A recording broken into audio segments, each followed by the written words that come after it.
Hey, good morning, everyone. I'm Shawn Vanderhoven. I'm here with my very good friend, Liz Wiseman. We're here in Menlo Park, California, and we're just excited to be with you for this 20th episode of Leadership Matters. And for those of you that are new to Leadership Matters, well, first of all, put it in the chat that this is your first one. And also, everyone tell us where you're coming from. Let me just explain a little bit about what trouble we're going to be up to today. So, Leadership Matters live show, we want for you to be chatting in your thoughts, your thinking. We gather your thinking to produce the post-show kit, if you will. And so we need your insights as we go through this. Today, we're going to be talking about this idea of power pairings, and it's what leadership behaviors pair well with contributor behaviors and vice versa, and the synergies that brings.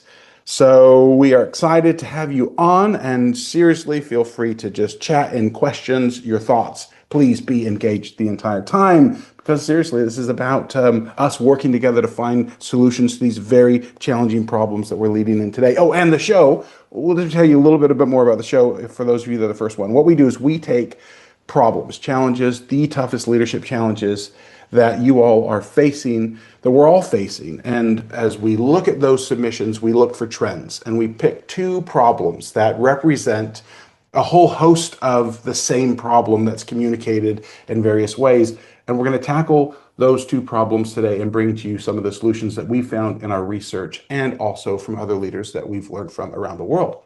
Good morning, Liz. Okay, we've got it's good to be here. It's always good to be here with you and my colleague and good buddy, who I have so much fun with, Shawn Vanderhoven. We've already got great insights flowing. Nate, who is a regular, has already got the jokes flowing in chat. We've got Gil, who's new here from the UK, and we have Marion Vetter, who's joining us from Hershey, Pennsylvania, which is perfect for today's episode. We're going to talk about things that are just better together, better in combination. And as Shawn and I were thinking about this in this episode, I got thinking about a commercial from the 1970s. So this is from my childhood. This is old school. So we're going to go back to this. And it's a commercial, like it was like a thing for quite some while about Reese peanut butter cup that combines like a favorite for so many people, chocolate, with another favorite, peanut butter. Austin, do we have the commercial for Reese's peanut butter? And for those of you that don't know Austin, who's producing in our studio here, we're going to try to make him laugh and hear it on camera. He tends to disguise his laughs from us, and so we don't hear him. But we're going to see if we can crack the egg and get him crack to laugh. Austin. Okay, this commercial should do it in and of itself. Okay. Reese's 1970s, you got chocolate in my peanut butter. What do we got? Peanut butter. Milk chocolate. Do I love peanut butter? Hey, you got peanut butter on my chocolate. Hey, you got chocolate in my peanut butter. Two great tastes that taste great together. Reese's Peanut Butter Cup. Real milk chocolate. Old-fashioned peanut butter. Reese's Peanut Butter Cup. So I still hear this commercial from my childhood and the propaganda about chocolate and peanut butter combos and better together. I've got a thing for Reese's peanut butter cups. Like at some point, I'm probably going to break these open. So we're going to focus on some practices in learning development and leadership development and talent development that are powerful when you put them together, like peanut butter and chocolate. But we want to start our conversation by asking everyone, what combos are better together? And I don't just mean from the learning and development world. I mean like, Diet Coke and lime. Or just any combos that like you put them together. It might be a color combination for you. It might be food. It might be, I don't know, Paul McCartney and John Lennon. Like, their solo careers, but you put these people together and boom, magic happens. What do we got here? Okay, we've got, well, of course, the charcuterie board represents the ultimate better together. Yeah, burger, pizza, and cola. Oh, Diet Coke and pizza. Somebody put in Stockton to Malone. That's fun. Yeah. Stevie Nicks and Tom Petty. Interestingly enough, Stevie Nicks actually went to the high school just right here down the You street. know this. We're very proud of this in Yes, Menlo we Park. are. It's like- Do you also know who started in Menlo Park, California? The Grateful Dead. Did they really? Mm-hmm. I didn't know that. Fireplace and book. Yes, Jacqueline. Canadians Canadians and hockey. I have to argue against that one because I'm not sure those are inseparable. Like, I don't know that those actually exist independent of each other. So that's a questionable combo. Oh, there's an interesting combo here, popcorn and pickle. I'm not sure that, Loria, I'm familiar with the combo of popcorn and Someone's pickle, going to but have I to argue love the this. virtues of that. Okay, we've got rum and coke, red and green, complementary colors, couples that symbolize certain seasons together. Mikhail says, Wendy's fries dipped in a chocolate frosty. Well, my husband would say absolutely one of the favorite combos. It's irresistible to him. Okay, well, look, this is fun. We know that Vinegar. this is where the synergies come from in life when you add two things together and new values created. And you know, we've been interested in this combination concept, and people have been investing in companies around the world have been investing in multipliers, leadership behaviors, which we so appreciate. And as we've been sharing these multiplier behaviors and then added impact players to the mix, we started to see companies invest in one or the other frequently. You know, you're trying to deal with these challenges like quiet quitting. You've got the rising generation. How do you get them to opt in with all the challenges and the you know, they're hearing all this messaging. We were talking about this yesterday that maybe work is their enemy or there's no place for them, but actually there really is a massive place for young and new talent. And so we're trying to build contributor behaviors. We're trying to build leadership behaviors. And one of the things that we found as of late in our training is what happens when a company combines these two.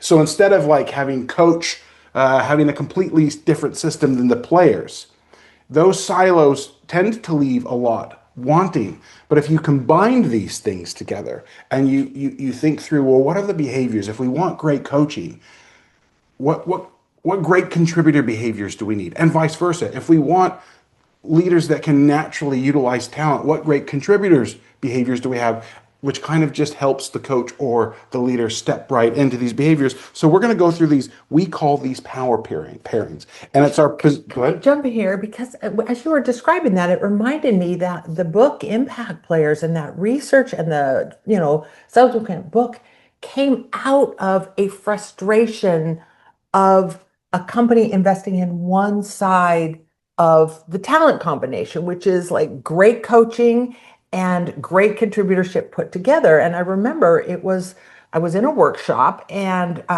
one of the leaders, an engineering leader, he's like, I want to be a multiplier. Like, hey, thanks for all this. I want to be a multiplier, but you can't multiply zero. Mm-hmm. And I mentioned this in the Impact Players book. And of course, I think he's talking about or insinuating that he's got a bunch of dummies on his team. And, those are fighting words for me. And I'm riled up and I'm about to give him this big lecture about, oh, no, you've got incredible talent on your team. You just don't see it and blah, blah, blah. And he's like, no, like, I get it. I need to show up to my team with the right kinds of mindsets and practices as a leader, but so does my team. Mm-hmm. Like, I can't do this by myself. Mm-hmm. I can't be the sole energy source for bringing out great capability. That's got to come from within the team as well. And I think that's one of the things that tipped me off to what happens when you either focus on just contributors, like, hey, show up this way, or just leaders. And I think it not only misses these powerful synergies, like one of our favorites, but it can build resentment. Yeah. Like the other side's not doing their part of this deal. Yeah, for sure. Especially where, of course, in most organizations, there's going to be a lopsided investment into leadership development versus contributor development. And that can really lead to this sense that, well, maybe they're not trying to develop as hard as I am. And so there is this, if we're really deliberate about putting two things together that are better together, like being so deliberate about putting chocolate with peanut butter and popcorn with pickles, then all of a sudden you get this explosion where everybody's experiencing something that on a completely different level, and it generates a kind of an excitement in teams that I don't think is possible otherwise. So let's jump into this, Liz. Well, we're going to share five of these power pairings, killer combinations, things that are better together. Before we do that, we would love to hear from you. We know we have a lot of learning and development, leadership development professionals gathered here. We know we have a lot of leaders who are really thoughtful about their leadership. That's kind of the essence of the Leadership Matters community. What have you seen be skill couplets that are better together when you have invested in development on the talent side and invested in the development on the leadership side, or any kind of learning and development combinations that create some magic inside your organization? We want to hear about them in chat. Now we've got Andrew. Andrew just named us. Maybe this is the rhesus effect. So the rhesus effect in your organization with leaders and contributors. Let's see him. Put him in chat. Sorry, and we're. No, Andrew's going to be eyes and ears here on chat, looking for these great ideas. He's going to help bubble it up for the whole group and for us. So while that is brewing there, coffee and donuts.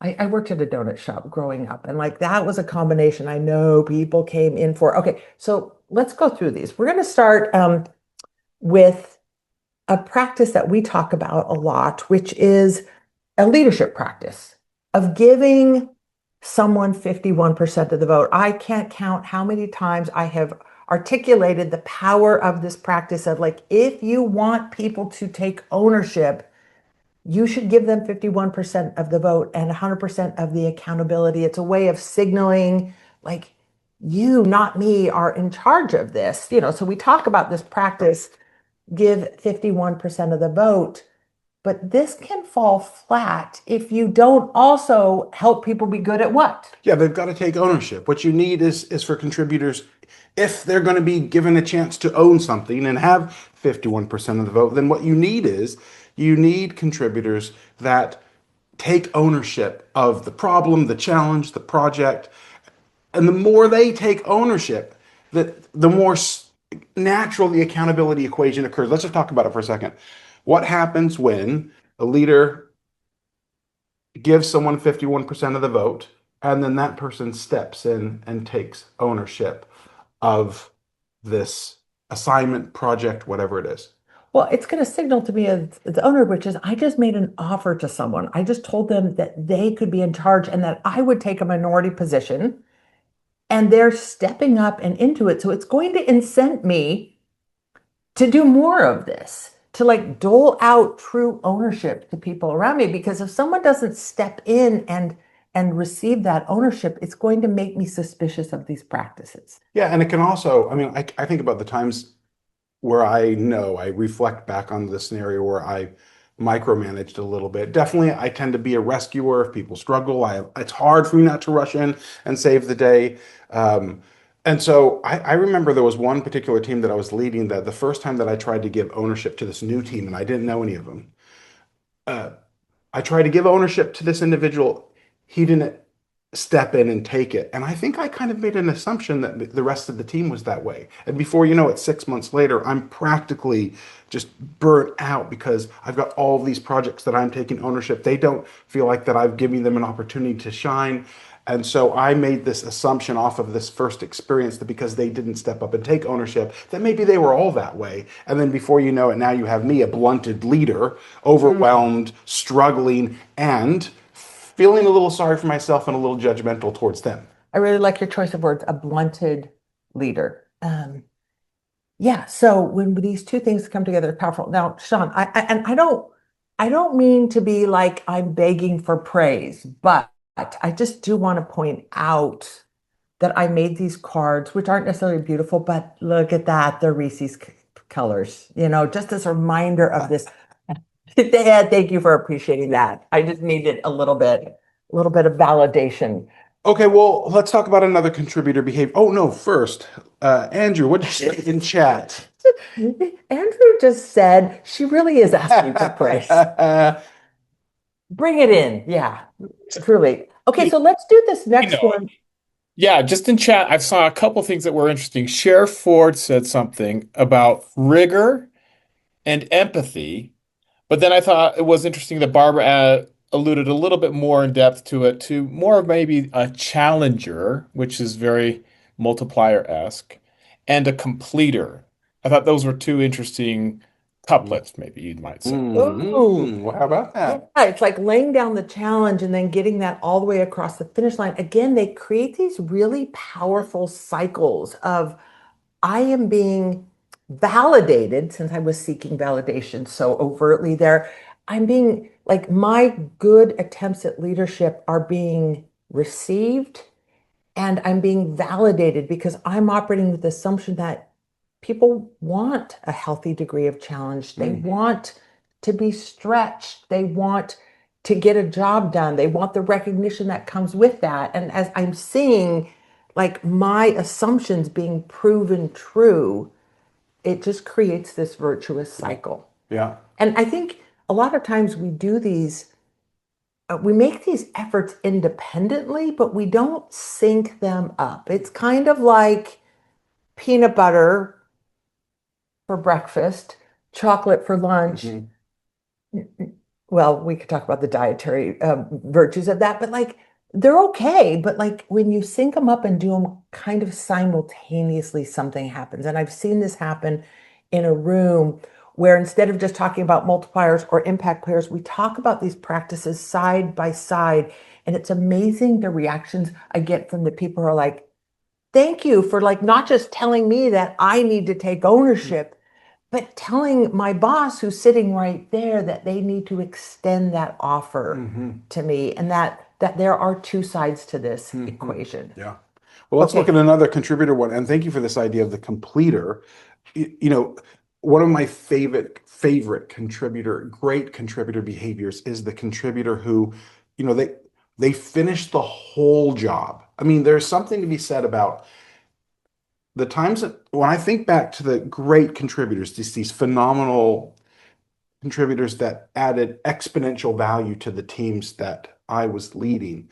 They were these people that showed up with a completed product. And here's the thing, a lot of times it wasn't necessarily that it was good. Lots of MVPs were completed, but it was a minimal viable product that they delivered that to the team. And what that immediately does is it just moves the whole team forward because now you can edit, you can innovate, you can give feedback. But when things are incomplete, it's very difficult as a leader to be able to coach people because you haven't completed the process.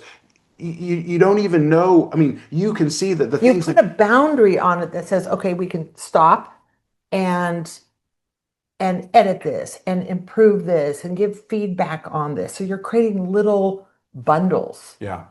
Yeah, it just makes me think of so whenever you're writing something and you want feedback from somebody who is the right person to edit, coach you through something. If you give them work that's 70% complete, most of the time the feedback that you're going to get from them are all the things that are in that 30% that aren't complete that you know about. But if you bring somebody a completed 100% completed draft, not that it's what's going to go for publishing, Like a V1, 100% of a the V1. best that you could get this in there. Now the feedback that you're going to get is the thing that you're looking for, which is the things that you can't see. The things that you're truly lacking that aren't to be done, you haven't thought to do them. Right.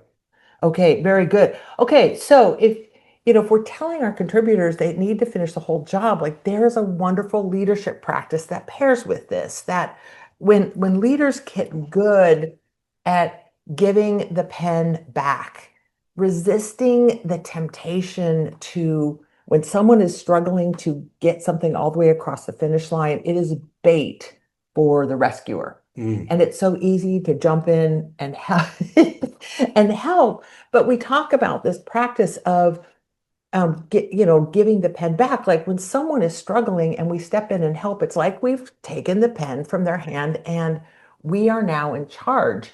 And it's signaling to people when we take the pen, like, you don't need to finish it. I'm going to finish it for you. But when we offer the smallest amount of help, like a modicum of help to get someone unstuck, and then we cap that pen and we hand it back to them, it's a way of saying, you are back in charge. Like I am restoring the ownership and accountability cycle, and I'm restoring it back to you. So it's like you're telling people like to finish the job instead of just escalating issues, handing it off or giving up to finish the job. And when leaders understand the power of giving the pen back, like we get these completion loops and these performance cycles. I was just imagining if I just got hired onto a team and my leader said, I deeply value a completed product, even if it's not perfect, it's just an iteration.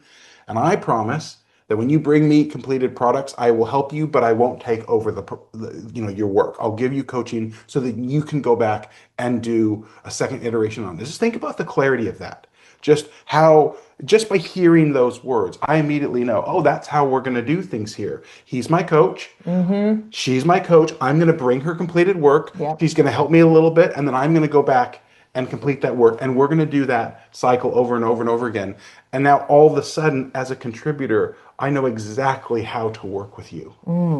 Yeah, no, and I can't help making reference to a practice we often talk about is the power of defining what complete looks like. Like, here's what a complete V1 looks like. If you're writing a chapter, like, okay, you know you've got a done V1 when, like, there are no empty sections. Like, the sections don't have to be good yet, but they have to be, like, filled.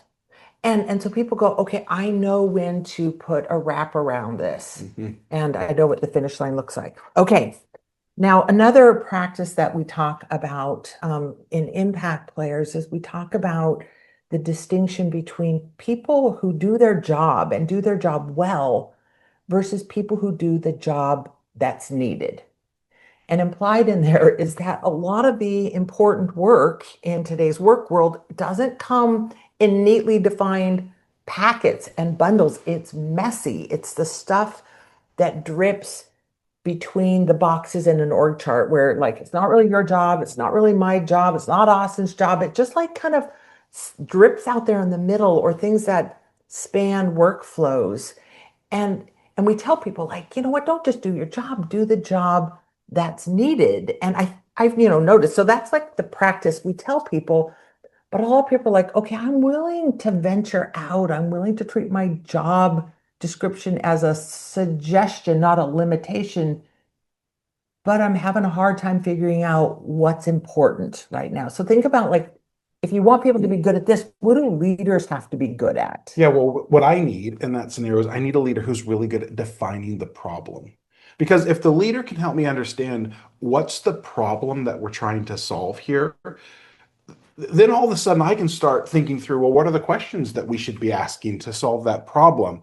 And now I can even engage the leader in terms of, okay, well, if that's the problem that needs to be solved, what's your point of view on how we think we should solve this? As a contributor, I can be proactive that way, or I can immediately just start to think about, what do I know about this problem? How can I, it's like this. It's kind of like you need the best way to help somebody know what the target is to frame it as, here's the problem that we're trying to solve. Everybody knows in business speak, if someone defines a problem that's important, and if your leader's talking about it, then now all of a sudden I know as a contributor, oh, that's what I'm aiming at. I need to solve that problem. And so all of a sudden now I can start to think of, well, then if I'm going to solve that problem, what do I really need to do here to be able to make that happen? And now I can even get coaching much easier as well. If I have this impact player behavior where I am always looking to try to figure out what is the job that needs to be done here, if the problem's defined, now it can get me to the next level of thinking and my ability to do that. You know what I really appreciate about what Shawn just said is he gave us the starter language, because think about it.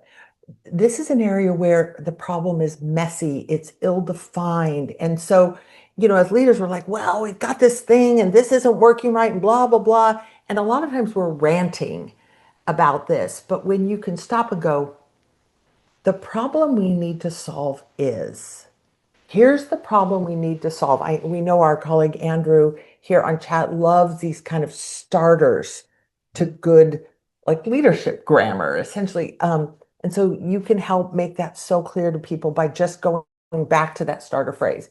Here's the problem we need to solve. So let's look at another leadership behavior, a great leadership behavior that that any talented team needs, and all of our teams are loaded with talent, even if we're not aware of that. There's genius there. We know everybody's not a genius, but as you know, at the Wiseman Group, our point of view is that everybody has genius. And so our job is to find that as leaders. And one of the things for me that I found interesting about this research was I learned that I had a tendency to over contribute in meetings almost ubiquitously. And Really? you're not surprised by this? I might have the same issue. Gee. I mean, like seriously, I think that people were gasping for air in most of my meetings because and Austin is smiling right now, and He didn't laugh. he didn't laugh. He didn't but, laugh at the fact that but he he's- works with he's this guy with the thinking now- gift, blessed with the gift of but gab. he's probably thinking, yeah, like that meeting we were in last week where he talked for 40 minutes of the 60 minutes and then started asking us questions. So listen, I have a tendency to overplay my chips, to over contribute. There's no space in the room for people to contribute, but a great leadership behavior, and the leaders that I love working with, you did this really well. We were working on solving a tough problem yesterday with our whole team. You created massive amounts of space for everybody to contribute. And essentially you played fewer chips, allowing other people to step up and play big. So if you have a leader who does this, Yeah, what do you need people to be good at? We talk about this talent practice, this contributor practice of play your chips wisely. Because think about what happens when you don't deal with the contributor side of this. I have seen leaders, because we talk about this idea that, go into a conversation and say, I've only got 4 chips to play or 5 chips. Each one represents something I say or contribute into the conversation. And so, like, the leader goes bold and they frame the issue and they use a chip and then they pull back. And sometimes people go, great, like Shawn's giving me a little bit of oxygen, I'm taking it. But if they're not sure about the leader's intent in this, or they're not, it's an abnormal behavior for that leader, sometimes you see quiet in this and people don't know, well, what am I supposed to do in that vacuum? But when you kind of talk to the talent side and help them get good at knowing how to play their chips. For some people, playing your chips wisely means restraint, like not dominating the conversation as a contributor or a leader into that. But for some people, the coaching that they need is to play more chips. yeah. And sometimes it's as simple as, in this meeting, like, I'm going to play fewer chips. And I'd love to see other people like use this as an opportunity to play your chips. Like, my hope is that we hear from everyone at least 3 times during this meeting. Or sometimes a boundary I like to put on it is before we hear from anyone twice, let's make sure we hear from everybody once. Which is kind of signaling to people, which is like, we want you to fill that vacuum and play your chips, but play them wisely, sparingly, just like a good leader. Another practice that I've appreciated is when a leader has challenged me with a role prior to the meeting. Maybe they've asked me to be the devil's advocate on a decision that we're making. And so it kind of guides me into playing a chip wisely. So I get a little bit of runway and some clarity in what that might look like. So that's a little trick I think that any leader can use as you're thinking about your team and you've got an important meeting, is to assign different roles for people to step up. And if you're gonna play your chips, very cautiously and create that space, but give people a little bit of heads up with some instruction on, here's how I'd love to see you come and contribute in this meeting. Shawn, there's a practice that I've seen a number of people use, and I'm always fascinated, as someone who has authored some books, about how people take your ideas and misuse them in wonderful ways. Because I always imagined that this play fewer chips idea was about restricting the leader's input into that to create room for other people. But I've seen people say, oh no, we give chips to everyone. So like in an important meeting, we come in and we give every person like 3 or 4 or 5 chips. And during the course of the meeting, they have to play them. Like, they're not just a concept for the leader, they're actually a tool to democratize Get people in the game. contribution and say, like, no, you got chips in your pocket and I'm expecting you to play that. When you do both sides of this development, or simply give people permission to play their chips, you get balanced conversations. You don't get leaders just holding back. Mhm. You get the team stepping up and contributing, and you Mhm. get this synced up like a peanut butter cup. Andrew, what are you saying? I just have to say, Dennis nailed it. He says, I like that. Encourage each team player to chip in. Oh, Nailed it. Way to go, Dennis. Loving that. We're going to steal that, man. That's great. Credit to you. Okay, another leadership behavior that, or no, actually, let's go to the contributor. What's another contributor behavior that really, really separates good contributor from great contributor? okay, this is the last of our 5. We're then going to look at a few scenarios, and we're going to look at any other powerful combinations that you've seen, and continue to put that in chat. Andrew will look for those. We talk through Impact Players about the power of defining or seeing problems as opportunities, and as a tool to navigate uncertainty, and ambiguity.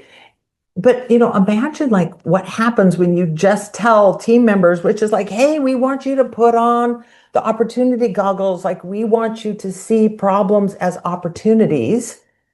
It could lead to toxic optimism. And people are wondering, like, yeah, but does my boss even understand Mm-hmm. the reality here? Like, this is messy. This is hard. Like, I'm dealing with really, really hard things. So, we found that there's a credible combination here is when you ask people to put on their opportunity goggles, what do leaders need to do first? Yeah, they need to be able to signal the struggle, the risk, the challenge, um, the opportunities for failure, recognizing how tough this challenge is. When you signal that struggle, then now all of a sudden you're asking somebody to see the opportunity in the struggle that's real, and we don't run into this toxic optimism where, I mean, if there's one thing that is for sure, for those of you who have worked for an optimist, man, uh, and your boss, like me on many occasions, walks into the room and says, "Oh, this can't be that hard," and it's wicked hard. It's difficult to follow a leader where their their feet aren't on planet Earth, where they don't have this concept of the reality that you live in. But on the other hand, you can have a really optimistic leader that signals this struggle. And then now all of a sudden, well, they see the problems, they see the landmines here, but they're challenging us to do it anyways. And now all of a sudden, you get this very real conversation that can help people articulate the challenges that they see from both sides, and then figure out what resources, what skills, what team members are best to deal with the real challenge. And now all of a sudden you take advantage of this, putting on the opportunity goggles from a contributor perspective in a way that has wisdom. This is one of the ways that I have probably changed the most as a leader as a result of the multipliers research and a result of the impact players research is, I have optimistic tendencies and I tend to see the possibilities. I go very quickly through what's hard and I go right to, okay, we can do this, we can wrestle this down. And I have really learned to stop and signal the struggle, to be the one on the team who says, okay, this one's going to hurt. This is going to be difficult. Like we are going to make mistakes. And I thought, well, isn't that kind of bringing things down for people? But we find when the leader can signal the struggle, it allows people to get beyond like dwelling in what's difficult to explore what's possible. It's like you're allowing people to move through that quicker by acknowledging this yourself. And I think we all feel it. Work is getting hard and harder, and we have a lot of people who are seeing work as injurious to them. Like this is like going to hurt me. And I think when leaders just try to tell them, no, this is going to be great, it just leaves them in this wallowing space, in this fear based approach to problems. And so anyway, I think this is an incredibly powerful combination. You made me think of something. And sometimes the knee-jerk reactions to people that are, if you've got someone who's just dipping their toe in the pool and you can tell there's some real anxiety or some challenge that is, maybe they're just skeptical or they're not sure that they really want to jump in and really get into the work. Well, one of the best things that you can do is to recognize the struggle in it so they can spend a little time validating their concerns. But then you can follow up with the challenge like, yeah, but you can do this and we need you to do this. Yeah. But you lead with that and what happens? Now all of a sudden it's an order of operations issue. It's like doing the multiplying before doing the adding in this. And it's I think one of the biggest regrets I had when I look back on my time in management at Oracle is regretting how much time I spent trying to convince the people who worked in my organization that what I was asking them to do was reasonable. And I wish I would have spent a lot more time talking about, this might not be reasonable. Like maybe the gods have gone crazy. Maybe the executives, maybe like they're nuts. And what we're being asked to do isn't possible. And it reminds me of, it's a story from Multipliers about Matt McCauley and his Mission Impossible challenge at Gymboree. And, he asked the organization to do something that seemed like from a financial year-over-year growth was crazy to, have this. They ended up with this 5x increase in earnings per share over this 4-year period of time. And, he framed each year's challenge like, oh, gee, could we go from, 59 cents a share to $1 a share this fiscal year? Not as a possible challenge. He framed it as a mission impossible challenge. And I remember talking to the people who worked for him. I went up to San Francisco and interviewed a number of people who worked for him. And I asked them about the 3rd year where they missed that mission impossible goal. And I'm like, so tell me about that. Wasn't that deflating? And they're like, no, these were mission impossible goals. Like if we achieved them, we were heroes. And if we didn't achieve them, the only thing it proved was that Matt was crazy. Like nothing was wrong with us. We had this nuts boss. And we were perfectly willing to entertain that scenario.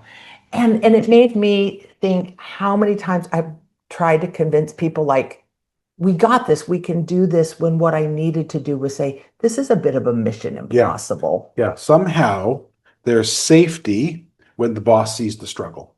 And this system. Okay, so let's, we'd love to hear from all of you.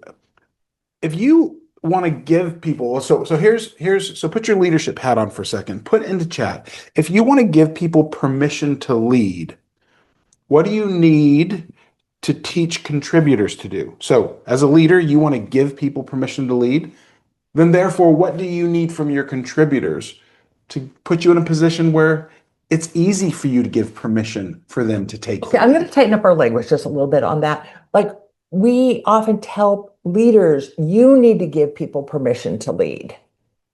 So if you're going to do that as a leader, what do contributors need to be good at? Yeah, good. Thank you for that. And throw in the chat. And Andrew, we're gonna if you could watch chat and come back to us on what it is that you're seeing. Liz, let me ask you, while people are putting in the chat, what do you like? What's your thinking on this?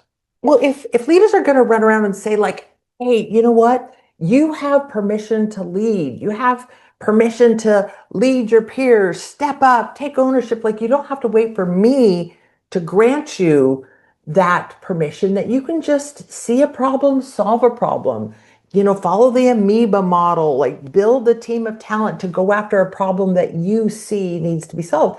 If you're going to tell people to do that, well, you might want to spend a little bit of time helping people be good at leading without authority.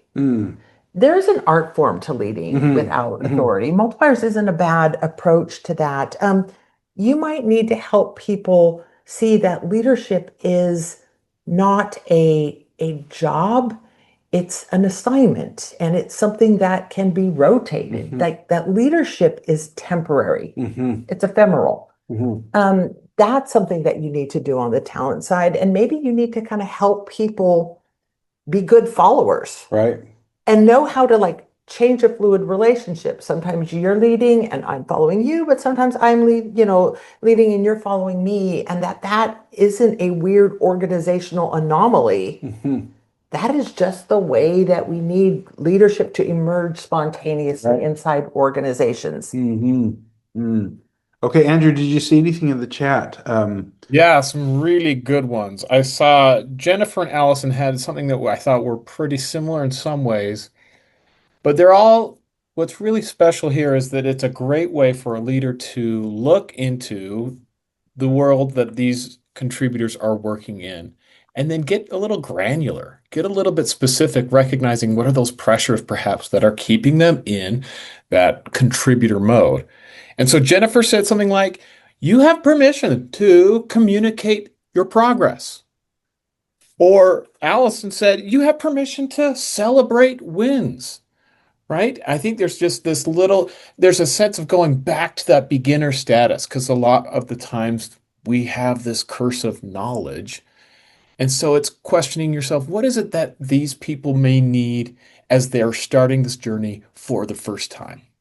Yeah, thank you. And I like Nicole's comment here that there will be mistakes. Like dust it off and keep going. Kind of like there will be blood. This one is going to be messy. Like if you're not screwing this up, we're probably not solving the right kind of problem. It's like the advice we give skiers. Like if you're not falling, you are not learning how to ski. Right. You're just experiencing gravity. Yeah. I've done that before. Okay, let's move to the next one. Here's another. Okay, so let's take one from the contributor side. If you want contributors to ask and adjust, and what we mean by that is if you want people to be constantly adapting, willing to like wake up Wednesday morning, having done a good day of work on Tuesday, and then saying, gee, I bet while I was sleeping, something changed. Maybe I'm not pointing myself in the right direction anymore. Maybe I'm not doing the most important work. Maybe I need to change my focus, change my approach. Like if you want people to be constantly adapting, what is it that leaders have to be good at for that to work? And this is a tricky one because, did you see me signaling the struggle on that just a little bit? Look at you. It's a little bit of a tricky one because it's risky to have a set of goals and a set of things you're good at and then to let go of those and change those up. Like people are taking risks all the time in doing that. What do leaders need to be good at? What might you want to train leaders to be good at if you want really agile, adaptive, change willing team members? Well, the one comes to mind immediately for me, and it's this idea of the art of creating space for mistakes. And one of my favorite practices, multiplier practices that I go to is just readily and regularly sharing my own, because I'm always making them. This is such an understatement. Like, okay, if our team works, it's really because Shawn has no shame. We can't, okay, with that got awesome. He has no shame. I'm going to give it back to you. I got to play a chip here. We cannot get through a team meeting without Shawn telling the entire team about something stupid he did. And I'm not talking like a little mistake. I'm talking full on idiot, stupid. And like a lot of it has to do with things he did as a teenager, but some of them are like full adults. They're still happening. They're still happening. And it just cracks us all up. And it creates this tone where people don't feel ashamed of having made a mistake. And I think you really set the tone for this. Well, the thing is, I kind of have to, because I'm always living in the consequences of some of my mistakes. Ask my wife. But there's something Did you say consequences on purpose? Because I remember you told me, well, that's a word that you don't pronounce right. No, I just did it I just made a mistake on that. Oh, I thought you were doing that on purpose, No. and I thought that was kind of No, clever. but I'm not. But I wish it would have. I would have signed up for that. I just said the word wrong. So I grew up. I'm dyslexic. You know, when you're dyslexic, you struggle to read. And then I was kind of like this fail to thrive baby, where I was like, well, I'm just not going to read. I'm just going to go play. And so when you don't read, the consequences. Did I say it wrong? How do you say it right? Let's say it right.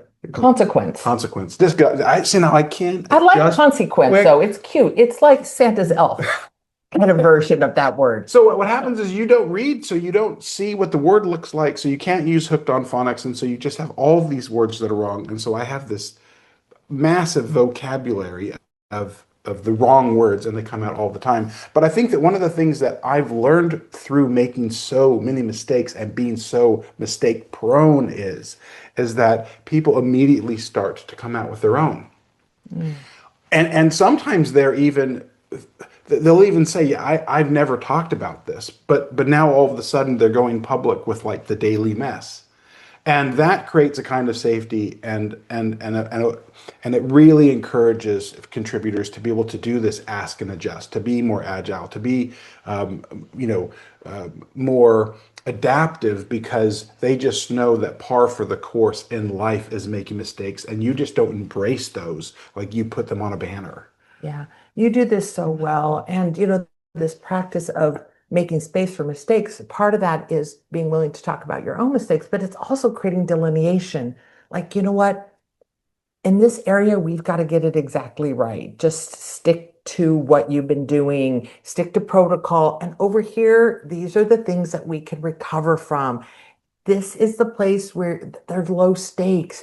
Try things, go big, adapt, adjust, like be loose on things. And, I've often thought that one of the art forms of good leadership is like knowing what to hold tightly and what to hold loosely. Like there's certain things leaders have to hold tight to. This is like the place where you can't make mistakes, the freeways.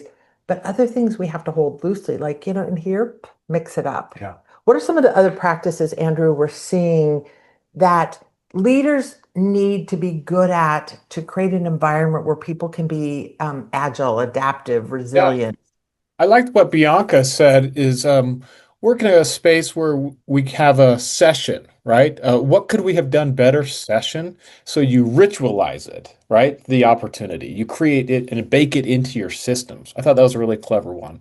I also see a lot about not only just being vulnerable, but also being really deliberate about your listening, right? Active listening, intellectual curiosity from both Allegra, Nate as well mentioned a little bit about that. And so I think those are they're kind of touching around some of the same issues you've just addressed.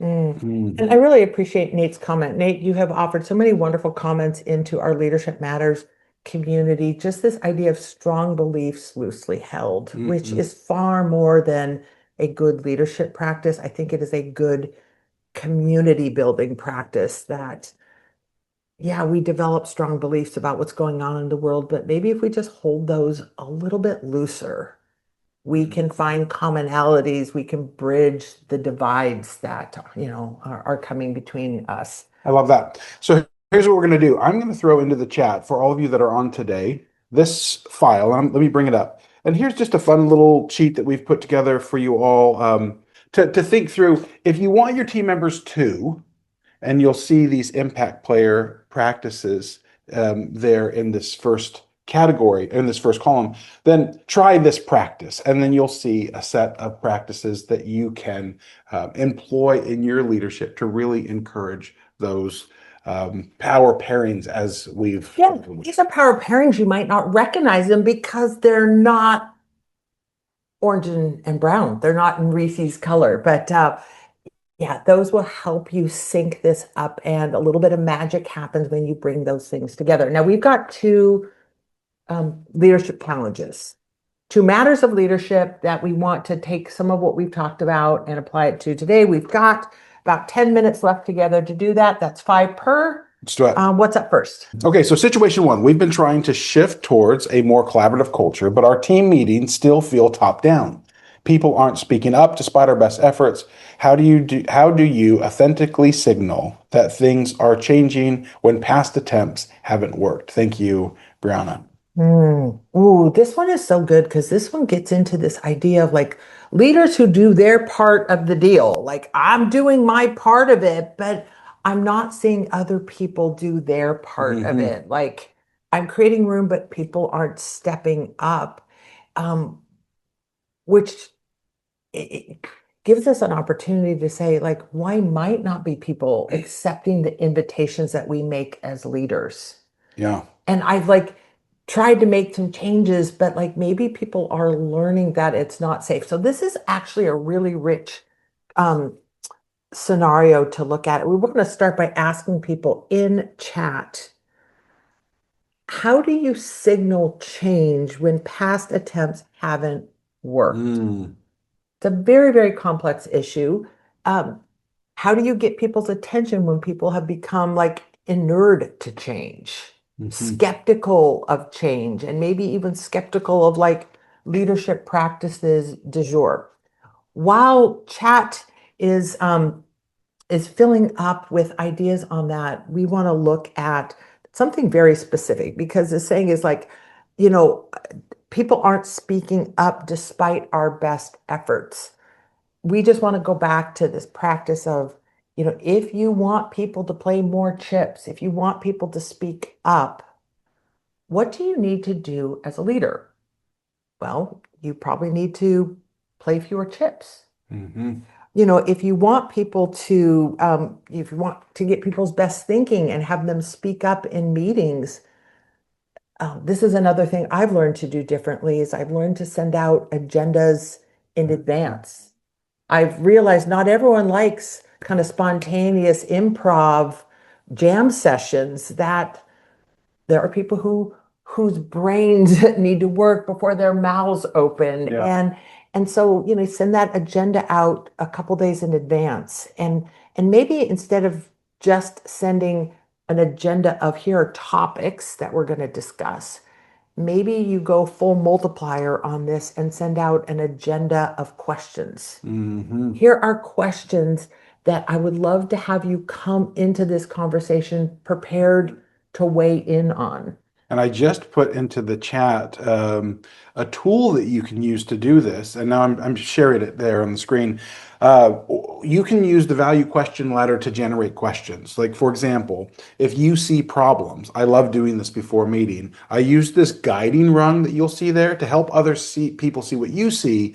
Write down in one column on a paper all of the problems that you see that you're concerned about, and then convert those to a question, and then send those out In advance. in advance in an agenda. And now all of a sudden, you're going to give people the space that they need to really think through the problem that you see, but in a format that invites their intelligence and their participation to step up and play bigger in that meeting.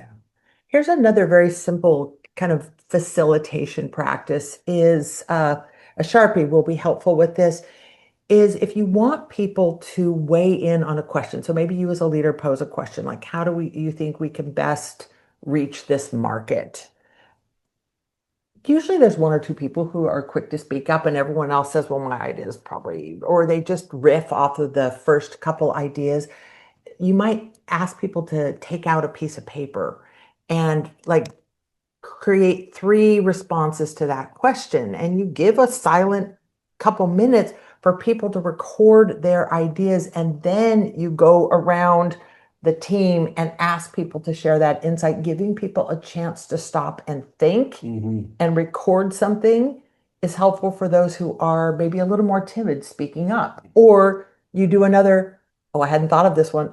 Killer power combination would be Sharpie markers and Post-it notes. Bam. Bam. Yeah, like you can do anything with Sharpie markers and a pack of Post-it notes. And instead of just asking that question into the air, maybe you ask everyone to, write down their responses on Post-it notes, put them up on a board, and it in some ways anonymizes those Yeah. ideas. And so now the people who are reluctant to speak up have a little bit more safety to Yeah. do that. And it kind of balances those voices. Andrew, what do you see in chat? Um, I'm seeing a lot of people are trying to take interesting approaches to the question value ladder. For example, I thought what was interesting from Oh, let me just scroll up to it. Oh, we keep getting quotes. Somebody who had created feedback meetings, Alexandria, where we have feedback meetings, and then we go into the meeting with the understanding that I will not talk. But I think she also says that I'm going to direct other people to help foster and facilitate the conversation. A great space to help them, given that tool, that question value ladder. Maybe prep before the session. Here are some ways we can use different questions that will pull out a totally different range of thoughts or ideas or creativity. Thank you for that. Yeah, I guess our final thought on this before we move to the second challenge is when leaders have made honest attempts to change their behavior as leaders, trying to create more space for other people, and they're finding other people aren't stepping up. Like, remember, there is a lag time between our ability to change our behavior and others people's ability to see it. Sometimes they just don't notice it. They're used to their leader in a certain way, and to trust it and to say, gee, this is an honest attempt to solicit my ideas, that sometimes there's a lag there. And I think when we see that and we see our efforts to change um, go unappreciated, we have to stop and ask ourselves, what have I done? And what has my past behavior been teaching other people to do? What are the assumptions that they've built? Yeah. And to go in and treat that. So I'm really glad that Brianna submitted this one, Yeah. because I think we've all faced this challenge. Absolutely. Okay. Okay, we've got just a few minutes. Let's go ahead and hit challenge 2. And Jennifer submitted, I have a junior manager who aligns with our values and responds well to coaching, but isn't developing quickly enough to keep pace with our organization's growth. How should I handle this? Oh, well, you can slow the organization's growth to keep pace with the slower horse there. That's kind of a suboptimal option. Or you can get rid of that employee and get someone who's stronger and who can grow faster. But that has consequences on the team, and there's startup consequences to that. So, like, I think this is a wonderful question, which is, how do you, as a leader, ensure that people on your team are growing as fast as the needs of the business or the pace of the business growth? I think this is one where we have to say, why isn't that person growing? And it might be because they don't want to grow. It might be that they're not picking up on things, but it might be that we're protecting them from growing, that we're doing the heavy lifting. And so we're growing, or a few superstars on the team or impact players on the team are growing and keeping pace, but other people have been shielded from difficulty. And so it's a failure to thrive situation. And I think we have to look at our own culpability as a leader. Like, what am I protecting them from? And this might be one where, if you want people to step up, like, you need to stop protecting them, and you need to expose them to danger in reasonable doses, inoculate them, so that they can thrive and grow. When I thought about this, and I thought about times where in my career I was struggling to keep pace. And there's 2 times in my career where I had moved into a lot of experience in a previous role, but I was a transplant because I was very experienced in a similar role, but not the role. So I didn't know the terrain. And I wasn't keeping pace with the organization.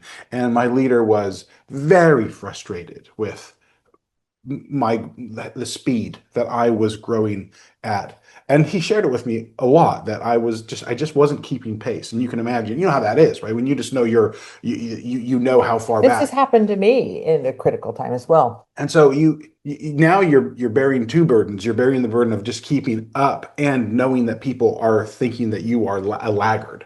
And so there's all the self-judgment that comes in there. I ended up getting an adjacent leader stepping in, and he started to spend a lot more time with me on the front end of projects. Okay, let's look at what matters here. Let's communicate with the success. What are the success measures? What would be a really good strategy to accomplish those success measures? And what he did for me was he started to help me fill in the blanks that I didn't realize were holding me back. Because so often what causes people to go slower is they can't fill in all the blanks that they're not even aware of, but there is this sense that they're struggling to navigate. And the more he did front end work, and I think you can see it as a theme here. If there's one thing that I've learned from the research that you've done, is that leaders who spend a lot of time thinking about their effect on others do a lot of front end work on projects, on conversations, trying to figure out like, what is this person needing from me? This question is in their mind, it's raw, they're wrestling with it, and this leads to this front end work. And if you can clarify what does success look like in a project, and what might be some strategies that I would recommend you investing in to accomplish that, all of a sudden you start to fill out you start to fill in the blanks. And then I started to speed up in this scenario. I really was accelerating because I was able to move quicker with the information that I didn't know I was missing. It's like a prerequisites. It's like, what information does this person need to be able to keep pace? You know, another practice, and maybe this is our final thing, is it's getting close to or past time to wrap up, is to remember something I've learned hiking with our family, is that when you had a laggard in the back, my son Joshua, you know, there's a little age gap between the older and the youngest, is I found that when we took the slow one in the back who was struggling, and instead we made him the leader, not only did we all move at a more consistent pace, we all moved at a faster pace, because when he was put in a leadership role, he started to like move quicker and want to be out ahead of the team. And so sometimes if you want someone to move faster, you've got to slow down and give them a chance to jump in, or give them a critical leadership role that forces them to learn and grow, maybe put them into a more rookie space where their learning is accelerated. Yeah, thank you, Liz. Well, this brings us to the conclusion. We know it's a holiday season. For the holidays that you're celebrating, we wish you the very best December and a Happy New Year. Thank you to Austin, boom, for being the man behind the curtain. Liz, this was fun. We will, if you didn't get a chance to download these goodies, we'll put them in the comments on YouTube. Thank you so very much for being with us today. And best wishes to you as you continue to take on these tough leadership challenges. That's for you. This one's for me. Thanks, everyone. We'll see ya.